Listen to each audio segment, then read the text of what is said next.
Assalamualaikum warahmatullahi wabarakatuh. Alhamdulillahirabbil alamin. Pada kesempatan hari ini kita bertemu lagi dalam pembelajaran bahasa Arab. Insyaallah untuk pagi ini kita akan melanjutkan pembelajaran kita yang minggu kemarin. Pada pertemuan sebelumnya kita sudah membahas tentang mubtada. Kemudian sudah membahas juga tentang isim domir atau kata ganti. Dan pada pertemuan kali ini kita insyaallah akan membahas tentang isim isyarah dan isim istifham. Isim isyarah itu dalam bahasa Indonesianya kata tunjuk. Sedangkan isim istifham dalam bahasa Indonesianya yaitu kata tanya.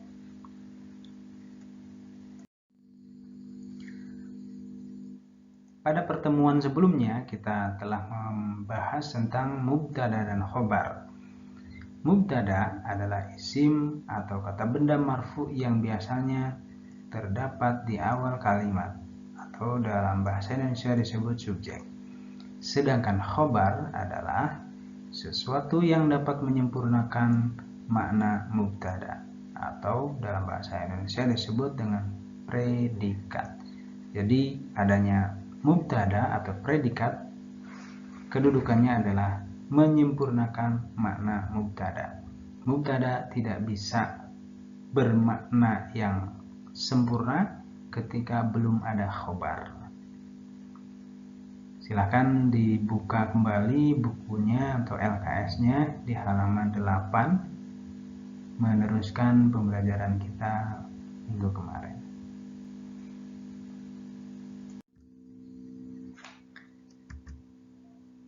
Contohnya mubtada dan khobar. Ya, kemarin ini sudah kita pelajari. Contoh mubtada khobar itu pertama at-thalibatu nasyitun. At-thalibatu di sini kedudukannya sebagai mubtada dan nasyitatun kedudukannya sebagai khobar. Yang mana artinya at-thalibatu nasyitatun yaitu murid perempuan itu rajin. At-thalibatu murid perempuan, kemudian nasyitatun rajin. Adanya khobar atau kalimat nasyitatun ini kedudukannya sebagai pelengkap dari mubtada, ya, menjelaskan kedudukannya mubtada sebagai pelengkap, kayak gitu. Jadi khobar itu sebagai pelengkap dari mubtada. Contoh berikutnya, syarifun tobibun. Syarif adalah seorang dokter. Syarif di sini kedudukannya sebagai mubtada dan tobibun sebagai khobarnya. Adanya tobibun di sini sebagai pelengkap dari syarifun atau sebagai penjelas makna, ya, pelengkap makna dari syarifun, mubtada khobar.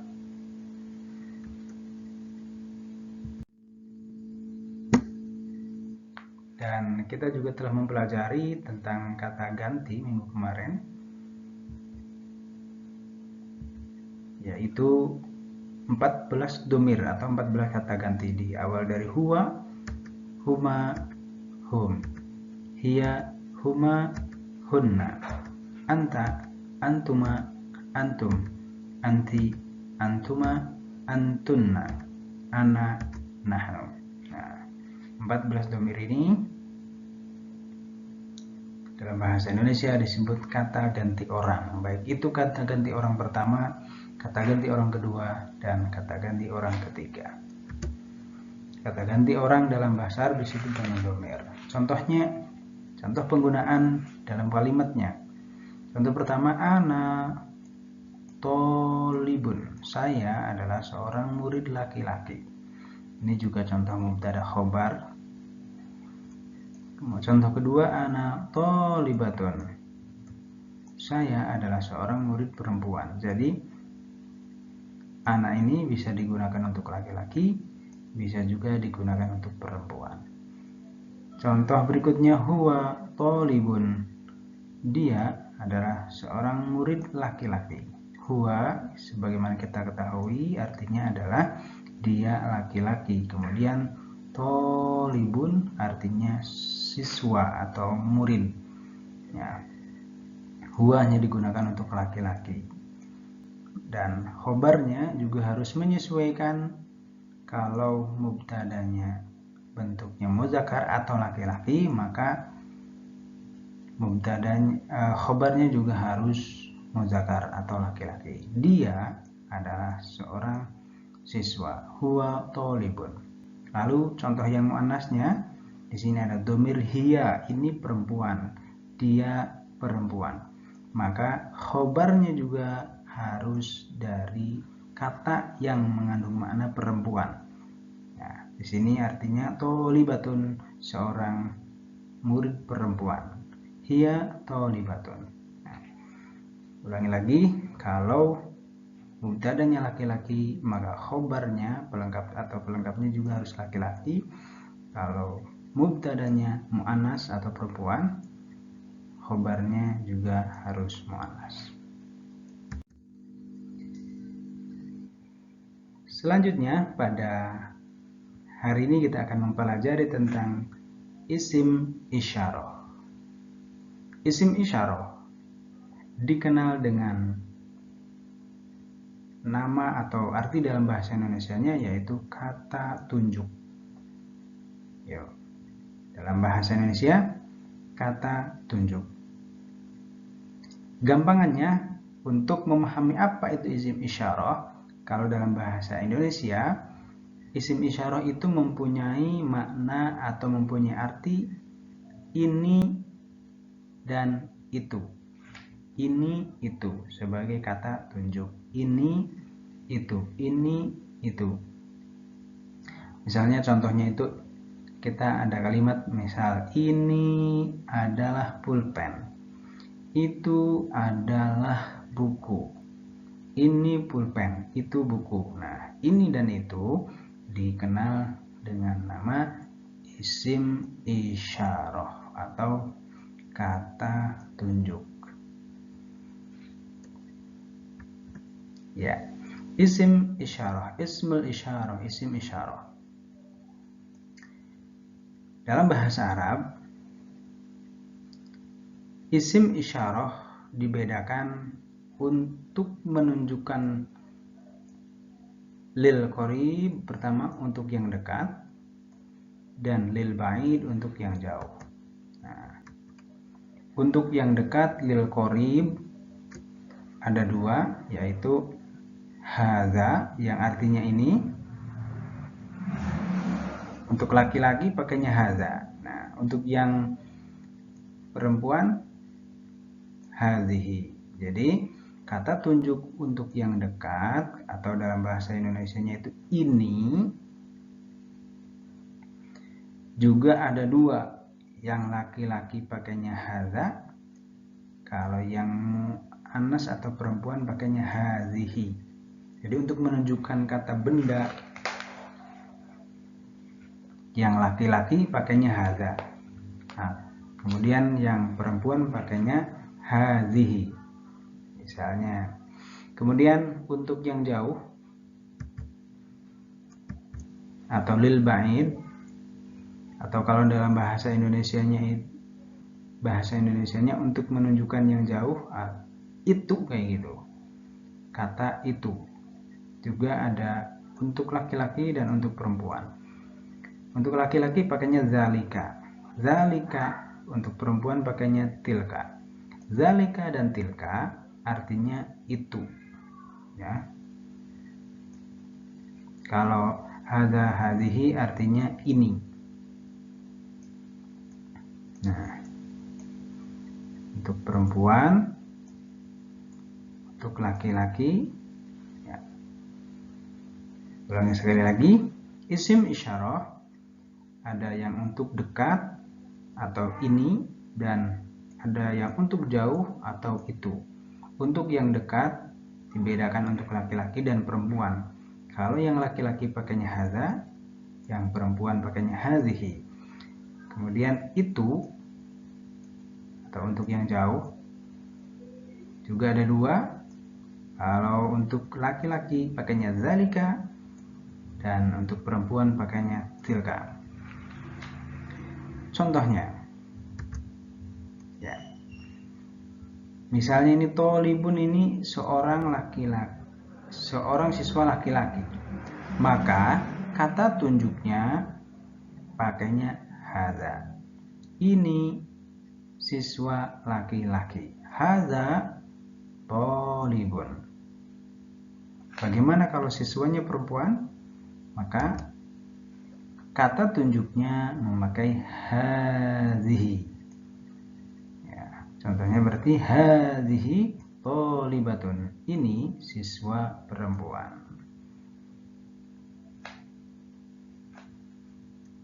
Kemudian contoh untuk yang jauh. Untuk benda isim yang laki-laki, tolibun pakainya zalika. Kenapa pakai zalika? Karena tolibun artinya siswa laki-laki, maka kata tunjuknya pakainya zalika. Dan untuk yang mu'annas, ini perempuan, tolibatun, maka kata tunjuknya pakainya tilka. Itu siswi perempuan. Zalika tolibun, itu siswa laki-laki. Sekali lagi, contoh untuk penggunaan isim isyarah yang laki-laki dan yang dekat, hadza tolibun.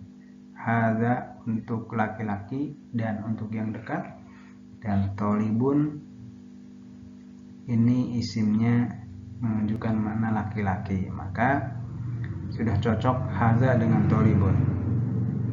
Kemudian hadhihi tholibatun, ini siswi perempuan. Hadhihi ini untuk muannas, tholibun ini mengandung makna muannas atau perempuan, cocok. Kemudian dzalika tholibun, itu siswa laki-laki. Tilka tholibatun, itu siswa perempuan. Jadi jangan sampai keliru. Kalau hadza dengan tholibatun ini tidak boleh. Tidak boleh. Atau hadhihi dengan tholibun tidak boleh dipasangkan. Kalau yang laki-laki, isim kedepannya juga harus laki-laki. Dan kalau untuk perempuan, kedepannya juga harus isim yang mengandung makna perempuan.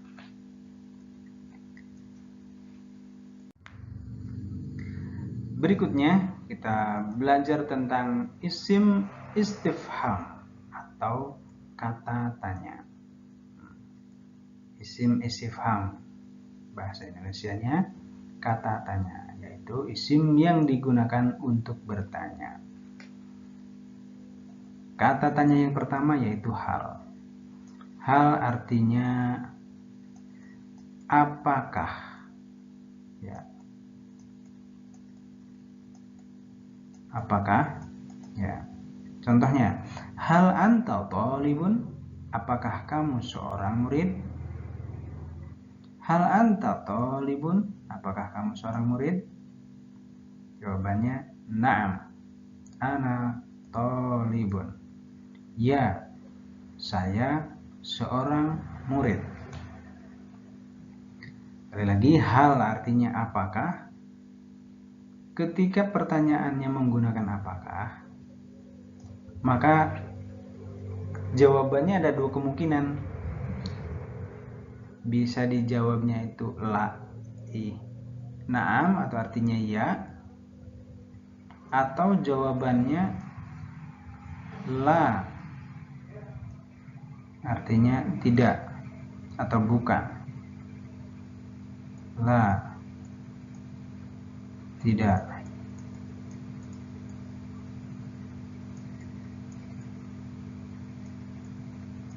Atau bukan. Ya. Hal apakah? Kemudian isim istifham atau kata tanya yang kedua yaitu man, artinya siapa.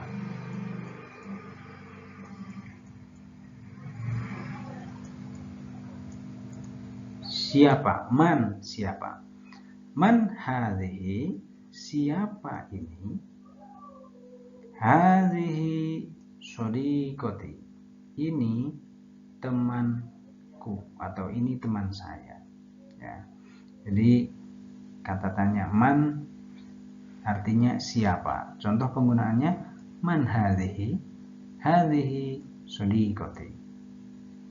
Atau kalau menanya untuk laki-laki berarti man hadza, hadza shodiqi misalnya, ini teman saya. Yang ketiga, ma artinya apa? Ma, kata tanya ma artinya apa? Silahkan ditulis ya supaya tidak lupa nantinya. Ma artinya apa?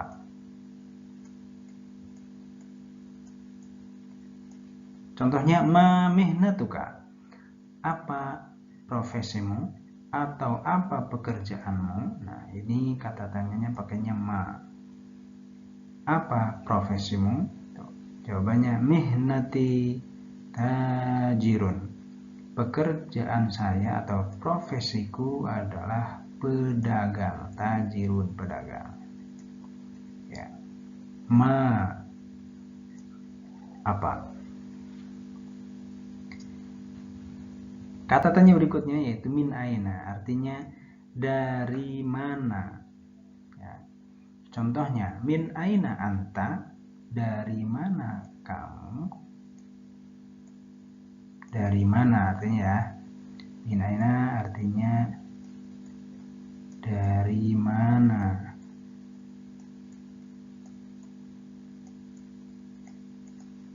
Min aina anta, dari mana kamu. Di sini yang ditanyakan yaitu maksudnya adalah asalnya dari mana. Min aina anta, dari mana kamu. Ana min Sumatera, saya dari Sumatera. Ya. Dari mana kamu. Min aina anta, min aina artinya dari mana. Min aina anta, dari mana kamu. Ana min Sumatera, saya dari Sumatera.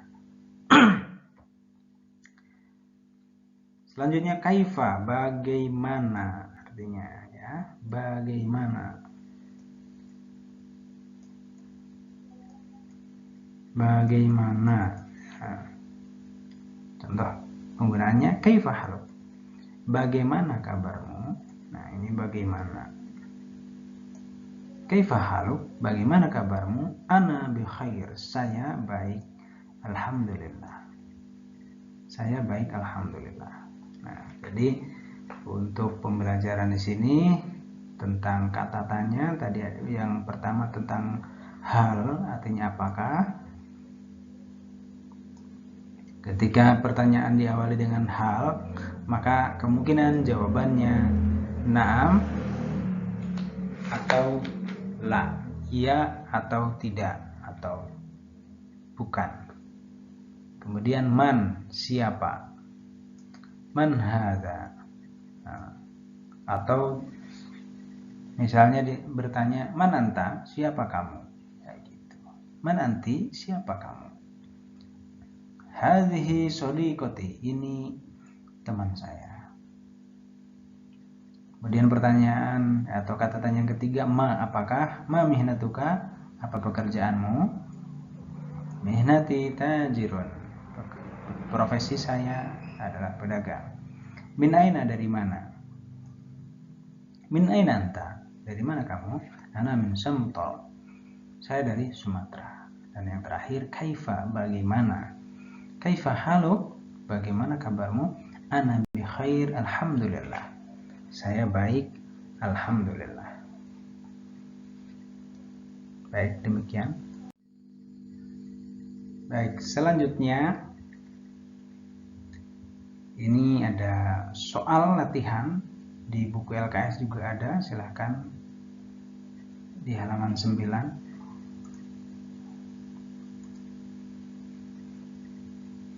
Ya. Perhatikan petunjuknya. Ikhtar, pilihlah. Ikhtar, pilihlah.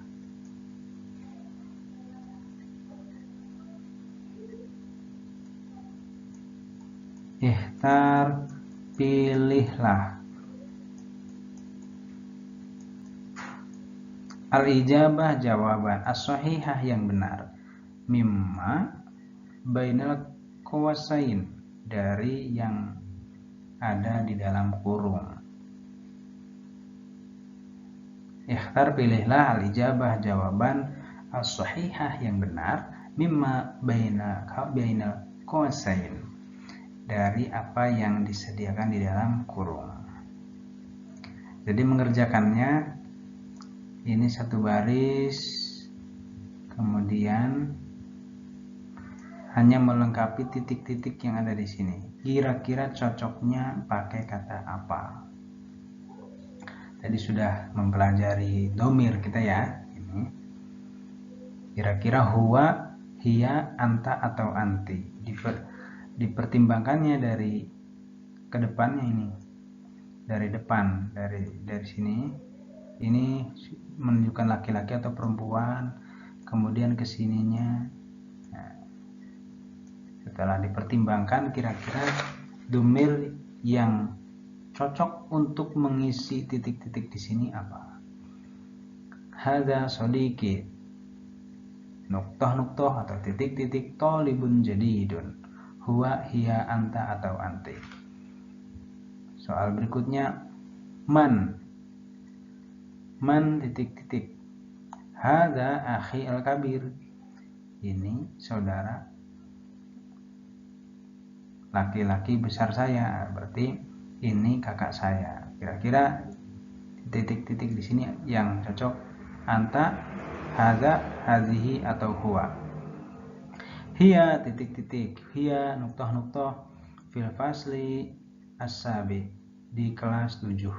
Kira-kira yang cocok mudaris, tolibah, Yunus, atau tolib. Nah, ismuha Zakiyah, nama dia Zakiyah. Titik-titik, guru, kira-kira yang cocok ana, anta, hadhihi, atau hiya. Dan yang terakhir, hadhihi titik-titik, hiya tolibatun mahiratun, dia adalah siswi yang pandai. Kira-kira siapa siswi yang pandai itu? Hamid, Najwa, Khalil, atau Thoriq. Silahkan dikerjakan. Baik, syukran. Hadza khatim dirasatan bidua kafaratul majalis. Subhanakallahumma bihamdika asyhadu an la ilaha illa anta astaghfiruka wa atubu ilaik. Assalamualaikum warahmatullahi wabarakatuh.